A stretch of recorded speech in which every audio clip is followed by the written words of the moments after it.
G'day guys, back with the Outer Circle, and in today's episode, as part of my multi-video hobby cleanse, I want to talk about terrain. So, obviously, dealing with the Horus Heresy, the most common type of terrain you're going to encounter is going to be Games Workshop terrain. And it falls into a couple of categories. So, there is stuff that is for 40k, stuff that is for Necromunda, Age of Sigmar, and for Middle-earth. And these terrain types have both pros and cons to them. So let's start with the 40k stuff, which is generally underwhelming. So the big point here with terrain is it's got to be feasible for units to actually treat as a usable environment, okay? So let's look at the Tidewall Shield line or the Tidewall Drone Port here. You can see how small they are. The drones are a good scale reference. When something is so restrictive, you can't get any units into it beyond like a character or two. And because of this, if you put it on the table, it doesn't really become a useful vantage point or a position with which to have sort of control over the tabletop. It just becomes a great way to split your squad up and cause issues when it comes to, deploying stuff around the table and keeping unit coherency. And these are the sort of things that are worst for it. These sort of hubs and landing pads, they're okay. They're what I would call good to great Games Workshop terrain, because they provide line of sight blocking as well as being large enough that you can actually put a decent number of models on top of them. And therefore it does provide you with that strategic vantage point that if you take control of it, is giving you more of the battlefield to work with. Things like the Feculent Nullmaw, on the other hand, are too small of a terrain piece to be of any practical use. You would have to buy a lot of them and overlap a lot of the exact same terrain piece, which is going to be boring in the first place, in the same area of the battlefield in order to create some sort of line of sight or area obscuring terrain. Not great. These Battlezone Mechanicus, Galvanic Mag, arrays and stuff, the Magnavent and Vox Antennae and Forge Shrine, they're all cool looking pieces, but they don't work for a game like 40k. Actually, I should say, they won't work for a game like 30k, because 40k is its own beast. Again, sheerly down to the size of the terrain pieces, and I'll come back on that later. Hammerfall Bunker, the Convergence Dominion, Miasmic Malignifer, they have their place. I mean, the Hammerfall Bunker is a legitimate 30k piece, we've been told. I don't see it myself, but because of the sort of, again, scale of these things, what they actually do, they're hit and miss on the tabletop, okay? And of course, the Big Ed Boss Bunker falls into all the same pitfalls. Then you've got the boarding actions, which is sort of a Zone Mortalis light, but you need to buy an awful lot of it, and it's quite expensive in order to make a table up. And of course, the Aegis Defense line, the current version of it. Again, you need quite a bit of it for it to have an impact, and it doesn't provide enough line of sight blocking terrain to really make it worth it, and therefore it's just sort of in the way on the table. You need objects to be large enough, tall enough that they can obscure vehicles, I think is sort of a criteria we can apply here. Then we go into the Necromunda terrain. And some, like the Gang Stronghold, that's leaning in a better direction, because you've got enough wall that you can get whole units up onto it. That's great. There's lots of ladders, which means lots of access points to get models up and onto the terrain. Those sort of things I can appreciate, and it is tall enough that if you block in the windows, it will obscure line of sight to objects behind it. So that ticks a lot of the right boxes, but it's not, in the scheme of things, huge. It's big for a Games Workshop piece, but it's small in terms of overall terrain that you need on a table. You would comfortably use 6 of that Gang Stronghold to correctly fill out a table with the amount of terrain that players seem to favour. So, not ideal. Prometheum tanks, they're a good line of sight blocking terrain, but again, you need more of them. There's not enough, so you'd be buying quite a few of them. Zone Mortalis, of course, comes with all the Zone Mortalis niches. The Ash Waste outposts. Now, this is broken down into multiple different sort of sets, but they're visually very interesting, I think. gameplay wise, the gangways are too narrow and the huts are too awkward to try and put Marines into. They are excellent for a skirmish game system like Necromunda, but they just don't cut it for a big game of 30k.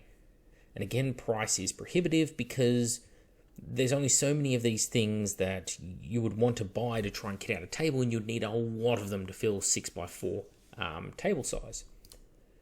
Then going into Age of Sigmar, well, the terrain is mostly all over the place, but it sort of exemplifies the very best and worst of Games Workshop terrain. The very best is things like Awakened Wildwood. It gives you the rough outline of area terrain that you can slightly rearrange and move around, and it can block some line of sight because the trees are surprisingly wide and robust. And you can place models easily into the middle area between the trees. Great, perfect. It makes it easy to move models around the battlefield. You can move one tree out of the way, keep the rest of the perimeter to check line of sight or to move models in and out. Fantastic, I like that. Bone Tithe Nexus, on the other hand, is so bloated and overloaded with skeletons and barrels and treasure chests, because it is, that you can't actually place models onto it. So it's physically just there to block line of sight, but it is not wide enough or tall enough in sort of the stair region in the middle of it to block line of sight to anything that you need line of sight blocked to. It's not going to stop Terminators and Dreadnoughts and tanks from being seen, for example. Like, maybe if you hide Terminators in a conga line directly behind the statue, you'll be safe, but, niche scenario. So that is the sort of worst kinds of terrain. At least the Gloontide Shipwreck is kind of line of sight blocking, although you can see straight through it. Whereas these other ones, like the Magmic Battleforge, the Loon Shrine, the Herdstone, they work as just sort of generic totems on the table that take up space. And I'm fine with those. Charnel Throne, Time-Worn Ruins, all that kind of stuff, that is just awful. That's useless clutter terrain that isn't effective on the tabletop. And things like the Realm Shaper engine, that is so close to being fantastic, perfect terrain. The problem is it needed to have bigger platforms. So each of the steps should be big enough to fit at least one base of 32mm diameter on each level. Then you could have a unit of Marines, scaling the thing, crawling up the sides, for example. But because it is such a stepped, steep pyramid, you can only really utilize the top. How do you get up there? Do you say that, well, you just move your movement distance up the side? Because nobody has enough movement distance to get from the ground to the top on the average unit. So it was so close, but so far.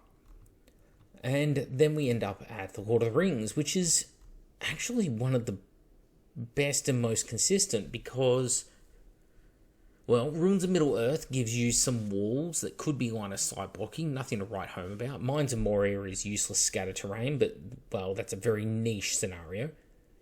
But the Rohan Watchtower and Palisades, that allows you to put one base deep of miniatures all the way around a line of sight blocking wall.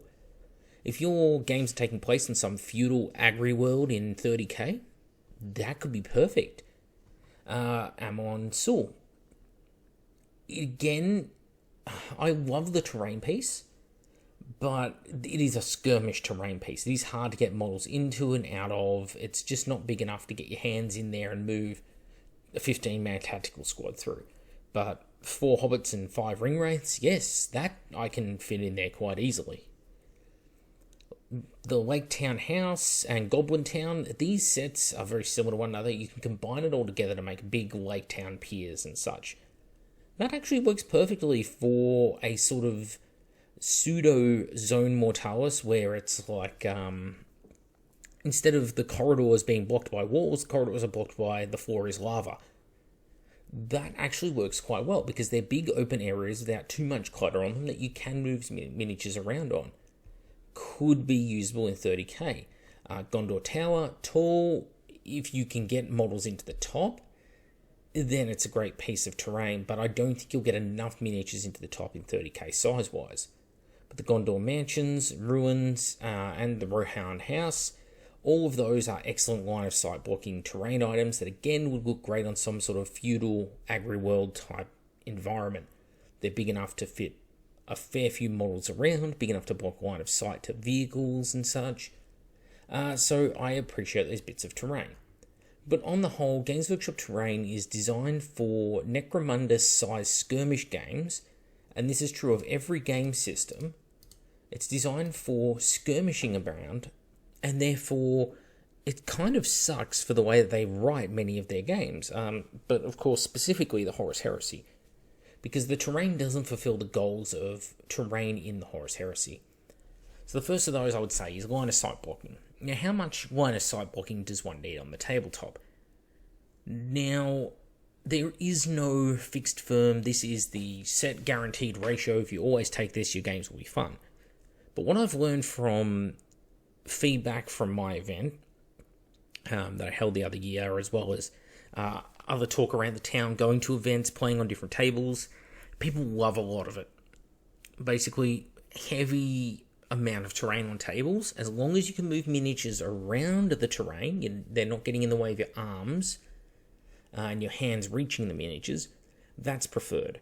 And I think if you can safely say that you cannot see half of the opponent's deployment zone from yours, from any one point in yours, that's probably working correctly. It shouldn't be a game where you just start shooting from your deployment zone across an open, flat field into the other deployment zone. If that's the scenario, I don't feel that your table has been set up correctly. So you need to have a balance of terrain out there. You need some area terrain, some stuff that's difficult to move through but can be moved through. You need some line of sight blocking terrain. So that needs to be bigger buildings that do exactly that. They block you from seeing across the table.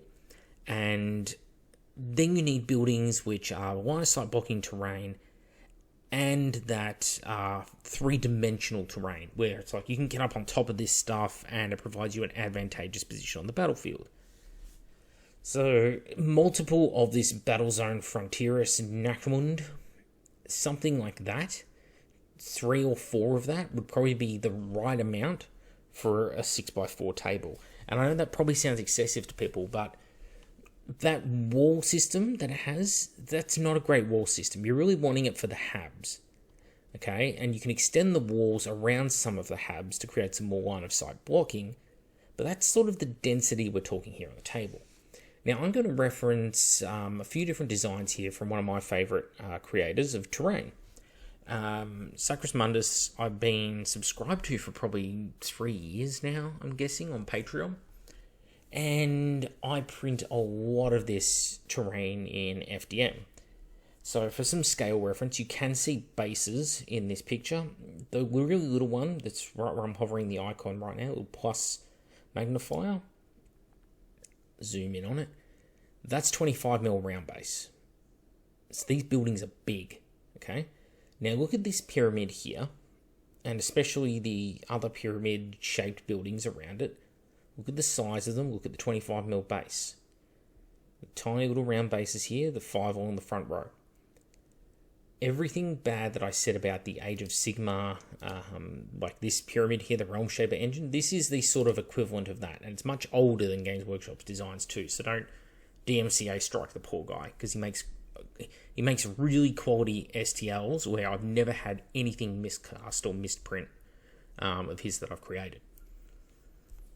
Buildings like this little generator in the middle here, I know I can hide a Rhino tank behind it. I've printed them out. It is huge. I've also printed this building here. I could hide an Imperial Knight just about behind this building. That's how big they are. But you can put whole squads up on these. The stairs are a reasonable distance. They're about a model's movement. So if you've got models at the base of the tower, they can ascend 1 level per turn pretty comfortably. And you can get multiple models onto each level of the pyramid. And of course, if you get to the top, then you get great line of sight across the battlefield, and it's big enough that you can see things. Perfect. That's what we want to be looking at and seeing in terrain.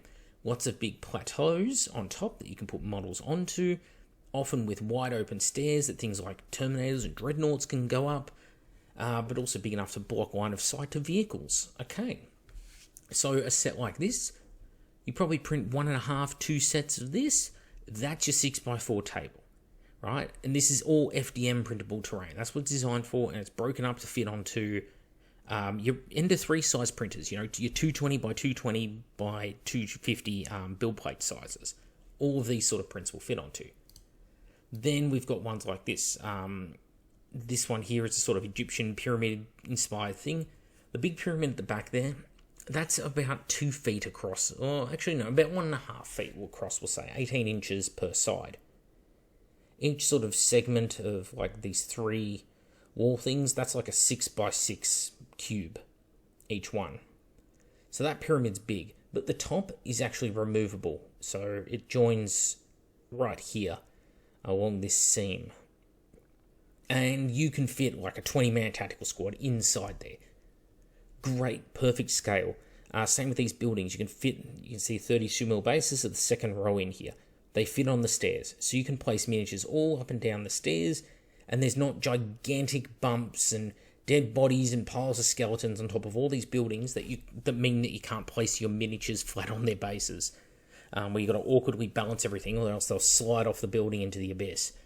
Doesn't exist. That's what makes this great terrain, and this line of sight blocking terrain is fantastic. I have one of this huge pyramid in the center of the table, running right along the middle line up the length of the table. I have one of that, and 2 of the slightly smaller mastaba pyramids. This one with the flat top, which again, removable top portion, which allows me to use this big flat deck area for, again, fit like probably 40 Marines if I really wanted. I could comfortably fit onto either of these terrain pieces. They are huge and fully printable on pretty small 3D printers. I was going to say the smallest, but not quite the smallest, the average size 3D printer. And to build a full table, this is probably going to set you back about 6 to 8 rolls of filament, which is about 200 Australian dollars, so give or take 120 US dollars, maybe 100 British pounds, give or take, to print an entire table of this stuff.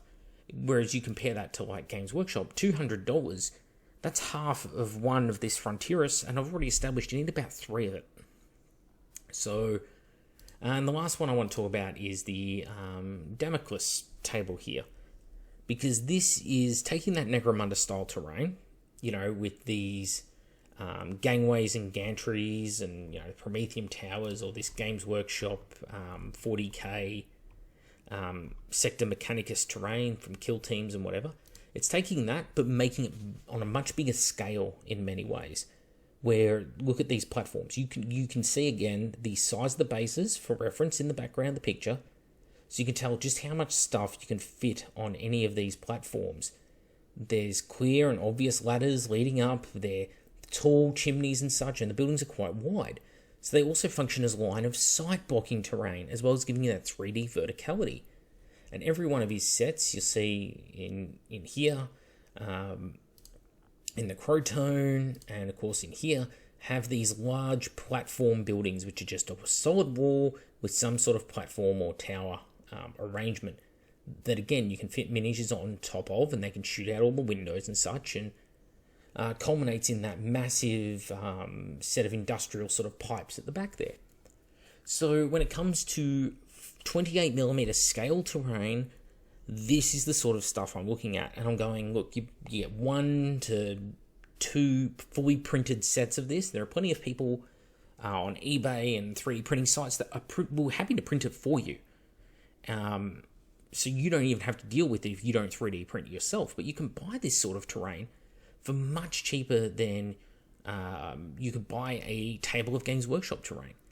And you think about it, it's like, if I pay $18 to print an infinite amount of this terrain, it's just going to cost me materials and wear and tear on my printers.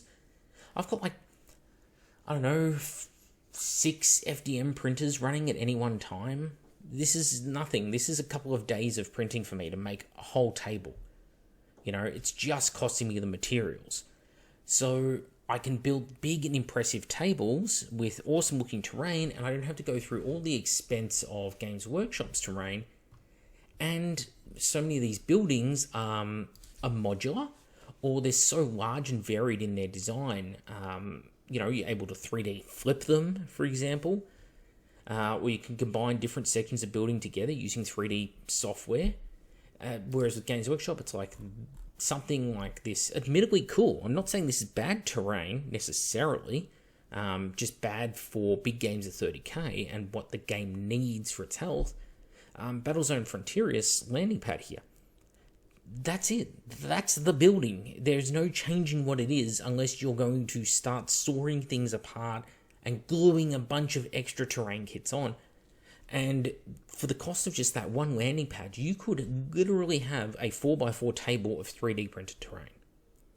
And the stuff is solid. Like, people who, if you're in the comments, people who've seen my terrain up close or been to my events or been to events where I've lent some tables out to, because I lend a lot of tables out throughout the year.